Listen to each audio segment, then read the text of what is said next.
Performer for tonight, amazing duo. Mula po sila sa San Pablo, Laguna. Si EJ ay 22 years old at ang kanyang kapatid ay 17 years old. Hello, welcome sa The Will to Win. EJ, wow. Hello po. Ilang kayo magkakapatid? Kami lang pong dalawa. Dalawa lang kayo? Opo. Nag-aaral ka ba? Opo, grade 12 po. Grade 12 lang. Di ba? Pero pang Olympics ang dating, ha? Itayo kayo. Wow. Paano nyo nahiligan sumayaw ng ganyan? Anong tawag sa kanyang klaseng sayaw? Contemporary dance po. Contemporary dance, and then sino unang, kumbaga, nag-influence sa inyo? Nag-influence po talaga sa amin ay yung power duo po. Sila po yung naging inspirasyon po namin sa ganitong uri po ng sayaw. Power duo? Sumali ba dito sa atin yon? Opo, sa Wheel of Fortune po. Sa Wheel of Fortune. Kaya nga, sumali siya sa Wawawin. Okay, so sila nag-inspire. Nung napapanood nyo sila, parang naisip nyo gusto yung gayahin? Opo, para pong na-inspired po kaming magkapatid na mas gumawa pa po ng mga exhibition katulad po nila kasi last year po na sumala kami dito, napakabubot pa po namin talaga. Sumali kayo dito last year. Opo. 2018 eh. Nung The Will to Win, okay? Opo. Kayo ba yung bubot na yun? Kayo pala.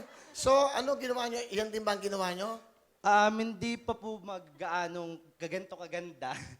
Pero nag-try po ulit kami, nagbaka sakali po para po tupad namin yung pangarap namin po. Na may mapatunayan po kami sa sarili namin. At sa daddy ko po na nagtatrabaho para sumuporta sa amin pag-aaral, tapos sa amin pong ginagawa sa contest po. Bali yung father mo, anong trabaho? Karpintero po si Daddy.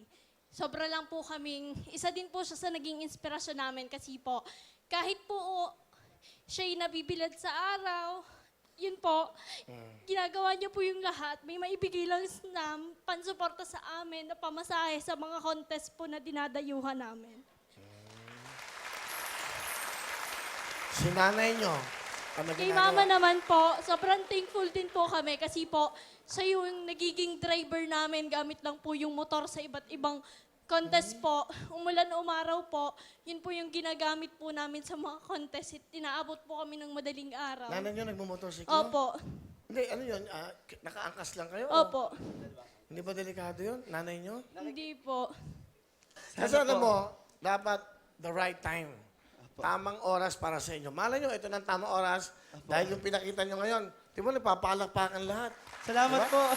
Salamat po. Galing ha? Kung kayo mag-judge sa sarili nyo, yung performance nyo for tonight, ano so, 1 to 10, ilan kayo doon? Siguro po, ano po. Ano? Thank you po. So, yan ang sinasabi ko, kayo na humusga. Okay, huwag ka man na, yung totoo, sa pakiramdam mo, Siguro po, 9 po. 9. Opo. Okay.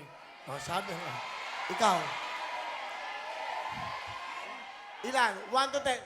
1 po, para saktong 10. Malalaman po na. Hello mga kapuso! Ako po si Ipon. Minabati ko unang-una dyan mga kaipo natin, mga kaskwami ko dyan. Nagustuhan nyo ba ang video na to? Marami pa kaming inanda para sa inyo. Mag-subscribe lang sa Wowin YouTube channel. Tsaka, don't forget to hit the, the bell button para lagi kang updated. Yun lang!